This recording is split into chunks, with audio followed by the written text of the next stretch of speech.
Good morning, everybody. It's 10 o'clock on Monday, August 17th.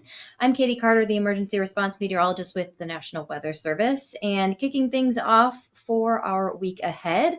Kind of more of the same that we have been experiencing over the past weekend, just carrying it into much of the week ahead. So you will see this graphic here on your screen showing the severe weather outlook, but we really have multiple chances for the week ahead for not only storms but severe weather and also flooding. Not every day and not everywhere across the state, so it kind of varies depending on what we're looking at.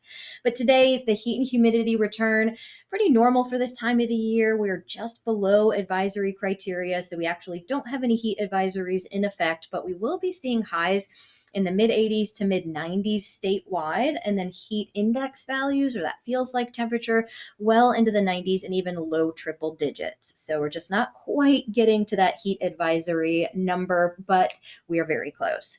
Tuesday and Wednesday, we might see a few isolated thunderstorms, but generally speaking, those are going to be their quiet days this week. We're not going to be looking at severe weather threat or flooding, at least for right now. But then that threat does return for Thursday and Friday when we see a little bit more of a robust chance for showers and thunderstorms, along with a cold front that will cool us down and when I say cool down, relatively speaking, of course, for this time of the year, but we'll see some cooler air move in for the weekend. But most of the week ahead is going to be pretty hot with multiple storm chances. So we do have 4 of our counties here in Virginia that are under flood watches, ending at various times, but we have for Dickinson and Buchanan counties a flood watch in effect until 2 o'clock tomorrow morning. And then Allegheny and Bath counties, those flood watches are in effect until 4 a.m. And they have just seen a pretty immense amount of rain over the weekend, and with additional storm chances, especially out west, southwest Virginia. We'll see more activity in terms of storms than the rest of the state today. So things are already primed there. Not only the ground, the soil pretty saturated, but we're seeing a spike in some of our creeks, streams, and rivers as well. So nothing too significant, but need to keep an eye on things, especially out that way if we do see some thunderstorms or, redeveloping training thunderstorms over these areas, because we could be seeing some additional flooding. Our 24-hour radar estimated rainfall, boy, it is a very strict cutoff between who saw the rain and who did not. You will notice that big line of green and almost nothing south of it. So the bullseye, though, happens to be in Chesterfield County. And now this graphic that you see here is put together by the Southeast River Forecast Center. It essentially is the 24-hour observed rainfall, but it takes the radar estimated amounts here. So it does not do a great job at showing the nuances or some of those higher values that are very localized. So I did want to briefly just pull over this map. So this is CocoRa's, if you're familiar with it, or if you're not. It's essentially just a platform that people can come in and put their reports into, whether it's heavy rainfall, flooding, or heavy rainfall, hail, snow, any type of precipitation. And this shows some pretty significant amounts. So you'll see one backyard reported 6.4 inches of rain yesterday in Brandermill, and 4.99 inches just north of that, right near the Swift Creek Reservoir. I mean, it was really, really high. Same along Chippenham Parkway near 95, so the Bellwood area, over 5 inches reported. So certainly some higher amounts with the storms that we saw last night, and multiple damage reports as well. We had a lot of wind damage across the region from that thunderstorm.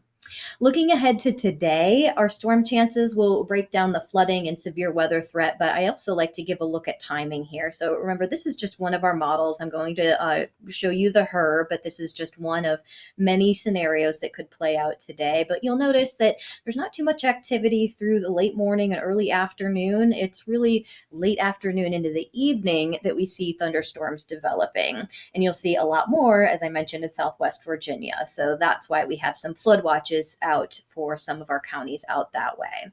But isolated to even scattered thunderstorms here later this afternoon and evening, ending at about midnight. And as they get closer to the I-95 corridor, the intensity of them should decrease, but we're still looking at a flooding threat. So that was a look at our timing. So getting back to our threats, we do have a slight risk for severe storms for a lot of our southern locations from Danville. This is South Roanoke, but back to Southwest Virginia, kind of bisecting Lee County. And this is the slight risk means that scattered severe storms are possible.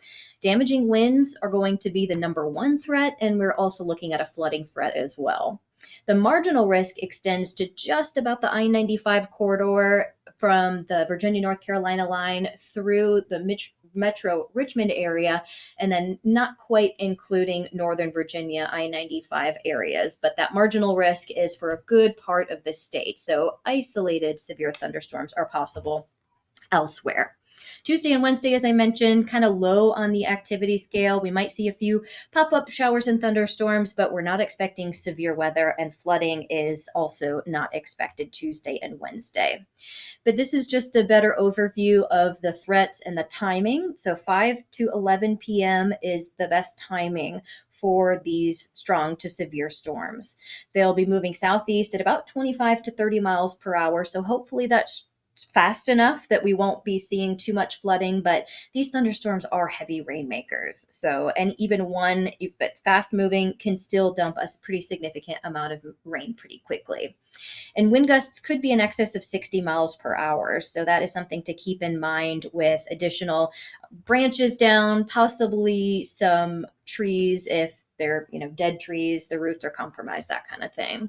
Hail and tornadoes, not really a large threat with this. We could be seeing some isolated hail, but it's not really looking like a severe weather type of setup. And our flooding threat is mainly in Southwest Virginia, at least the slight risk. So scattered flash flooding is going to be possible because of the rain that they have seen recently, already priming the ground and all of our creeks, rivers, and streams. Good thing that Tuesday and Wednesday don't show flooding potential because it will return Thursday and Friday. So later this week, we have more storm chances getting back into the picture. This shows more of your shower and storm timing for today, with our probability of precipitation being greatest late afternoon through the dinner hour and a little bit later. And I want to preface this by saying that this is a rainfall estimate for kind of just a general amount. If we see localized locations like we did over the weekend that see those thunderstorms, we could be seeing localized areas of much higher rainfall than what we're seeing reflected on this map. And our second half of the week and heading into the weekend, you'll notice the right graphic on your screen. This is the rainfall forecast for Thursday through Sunday. We have much better chances for widespread accumulating rainfall for the second half of our week, which is good because we are technically still working our way out of a drought. Recent rain has definitely helped, but it's kind of the other extreme where we're going from drought to all of a sudden too much rain too fast, and thus the flooding that we've been seeing. On top of that, the heat is around this week. Today, probably the hottest day until Thursday and Friday. And then it kind of cools off when we see that cold front move through into the weekend. But you'll see the heat index on the bottom of your screen shows upper 90s to even low triple digits today, and then upper 90s for a good part of the state, both Tuesday and Wednesday as well. This gives you an idea of cooler air arriving for the weekend. So cooler, but not necessarily less humid. Keep that in mind. And then increased rain chances Thursday through Sunday. So we will definitely have to keep an eye on potentially evolving severe weather threat or flooding threat for later this week. Our 8 to 14 day temperature outlook is to be kind of erring on the side of warmer than normal and near normal chances for precipitation. So no signal that is really above or even below for that time period. And then the last update is also a good one. National Hurricane Center has no tropical cyclone activity expected during the next 7 days. Last week was pretty busy. Luckily, we didn't have any impacts to us here in Virginia, but things look to be pretty quiet on the tropical front for the Atlantic this week.